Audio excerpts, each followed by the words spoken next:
chopping done yesterday. We had some hay that was going to be too dry to chop, but we ended up getting, I don't know, a tenth of rain or so. So should be wet enough to chop now. So kind of worked out. So we'll see if we can get that taken care of, and we'll go from there.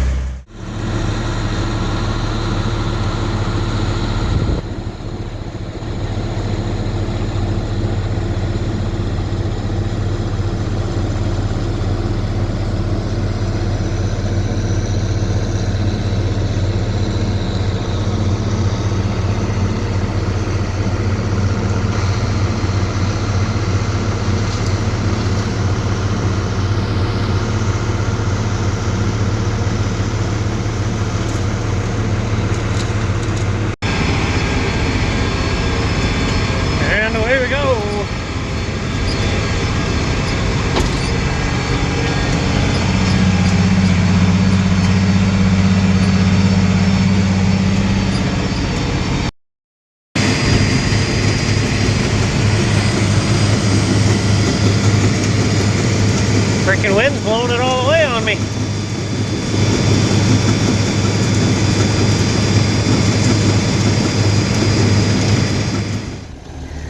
Well, that's the last of the hay for 2022.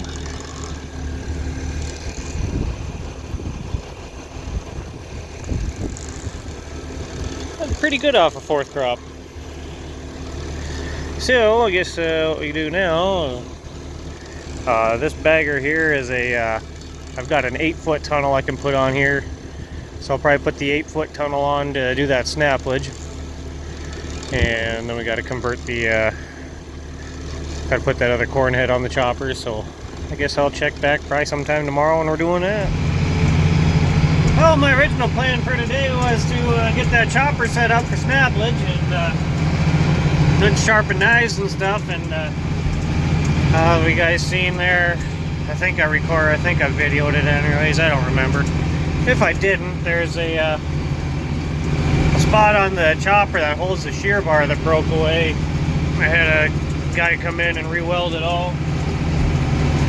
And of course that broke away again, so I got a different guy gonna come take a look at it, see if he can fabricate that piece since it was broken in half. See if he can just make that piece and we'll weld that in. But really putting things behind that freaking corn out there is really drying down. So hopefully he gets here pretty soon so we can figure out what we're doing. I'll have to tear all them feed rolls back out again, all that good stuff. So we'll see what happens. In the meantime, I got plenty of this to do. Alright, well, I got my chopper tore apart yesterday. See, today I've got to buddy of mine's bringing corn out, so we got this all set up. He's got a couple loads here already, so another expensive day. I don't know what's worse, buying fuel or buying corn. So anyways, I guess in between here I'm going to work on my bagger, getting that tunnel swapped over. So we'll check back in a little while.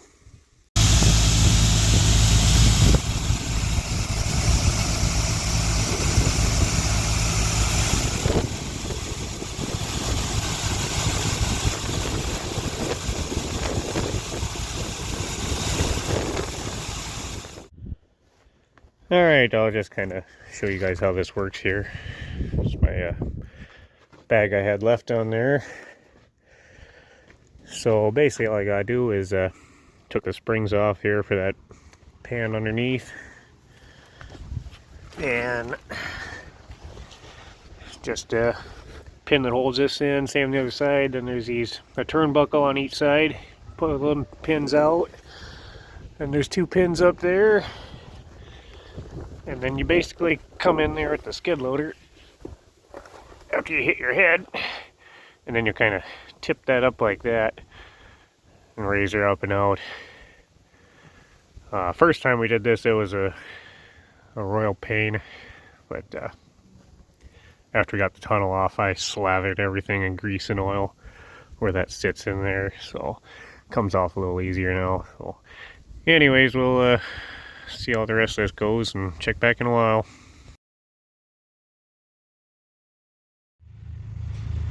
Alright, well, got all the rolls back in.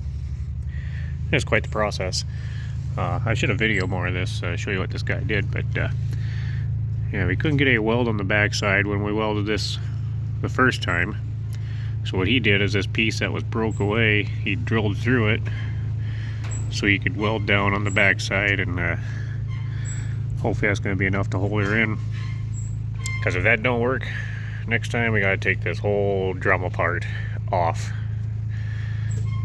The cutter drum out and everything, and really don't want to have to do that, so hopefully this works. So I've got to do some things. I got to put some spacers in the feed rolls for the snaplage.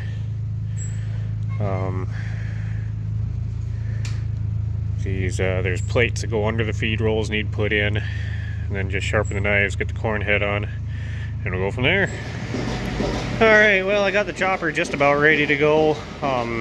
Just got to touch up the knives a little bit and oil chains, and I got the head on yesterday or last night yet, so put a little grease on that and cross our fingers. I don't think I mentioned either the reason for putting the 8-foot tunnel on the bag, or on the bagger, because the snaplage I don't feed just a ton of at a time, so an 8-foot bag I'll be able to, ain't a big deal in the wintertime, but come spring and whatnot, feed's less likely to get heating and stuff because I'll be taking more off the face, whereas I wouldn't be getting in the bag as far as on a 9-footer.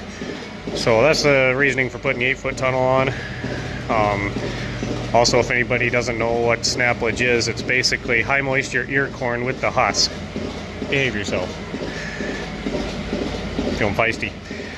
Anyways, yeah, so I actually did high moisture ear corn once. Made really nice feed, but we had a wide row picker and narrow rows, so we were picking one row at a time, and then I had to grind every wagon full, and I ground it into an old night wagon, a night chopper box. And if anybody's familiar with a night chopper box, they're steel sides, but then the upper half is wood, so the upper half was gone, so it worked really nice. I could grind into, fill this wagon up, you get a few feed mills full in there, and then you wouldn't have the tractor and bagger running while you're trying to grind, because it's a slow process. And I got into some corn that was almost too wet, and that was plugging up the screen inside the feed mill and whatnot. So snaplage works really nice.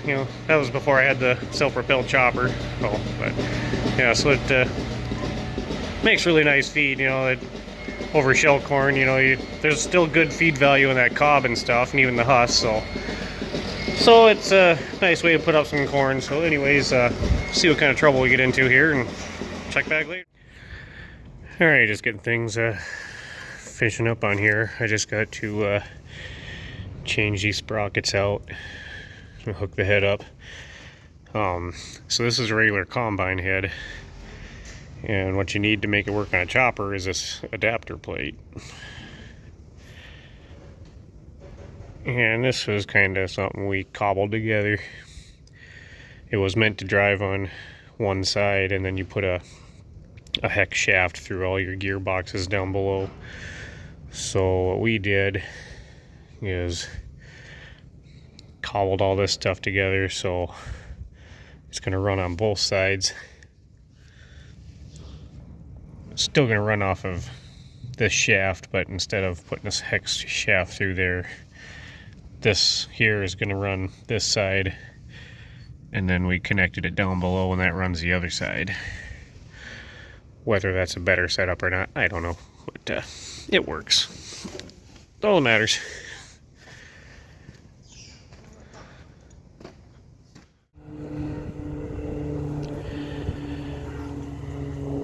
Well, it looks pretty dry, but there ain't no dust flying, so must not be too bad. That field down the bottom, I'm sure the frost got to, but hoping once we get the outside few rows off, it'll get a little greener as we get into it. Field on top the hill, that's got some green yet in it.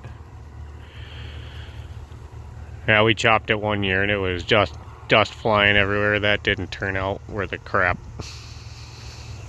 I think this stuff will be alright though.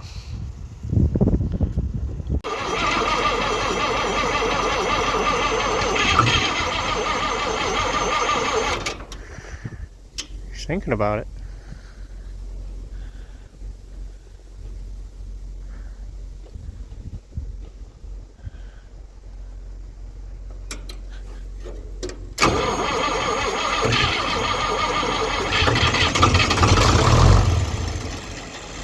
Ah.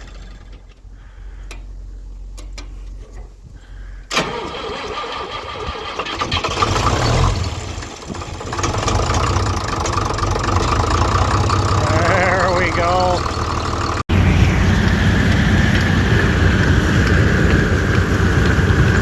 Oh, that's got some nice moisture in it yet. That'll be real nice. Wish my husk weren't so long, but that's gonna make nice stuff. And that's the driest field, so, or one of the driest fields. There's one other one that's pretty close, but I think we're gonna be in good shape as long as everything can keep working. That's the tricky part.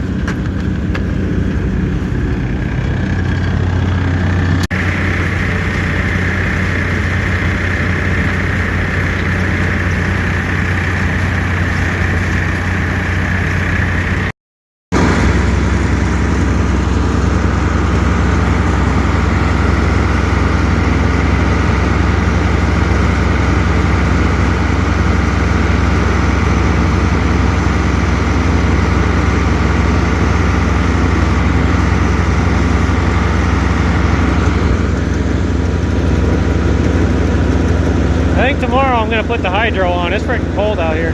At least that's got heat.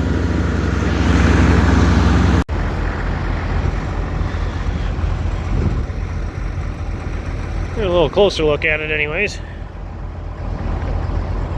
There we go. Yeah, so breaking the cobs up pretty good, and there's a couple whole kernels here and there, but for the most part we're ground up. But in the whole kernels they're not real hard yet. They're breaking apart, so maybe for tomorrow I'll try to squeeze those processor rolls together just a little bit more. But yeah, for as dry as it looks out in the field, that's got nice moisture to it yet. I can't do it too wet because that kernel processor's got that wind tunnel on there. If I get snaplages too wet, it'll get a buildup in that wind chute, and then about every 2 or 3 loads you got to clean that out, or it'll plug it up. And when you plug that wind tunnel, ugh, a lot of choice words get said after that. So we're gonna cross our fingers everything keeps working here and go from there. Well, I think this will be the last load for today. About time for me to go to the barn. Granted, we didn't get very far. We'll hope for a better day tomorrow. Alright, I guess we're going to call this one good for today. Check back tomorrow, see what kind of trouble we get into. Hopefully it's a little warmer. Damper hell out here. So I guess at least everything's working. Wish we would have got more done, but just had to take a while to everything looked over, and the head ain't been used in a couple of years, so make sure everything was working and sliding on the gathering chains the way it needed to be, so we didn't run into more troubles than we already do. So. Anyways, thanks for watching. We'll catch you later.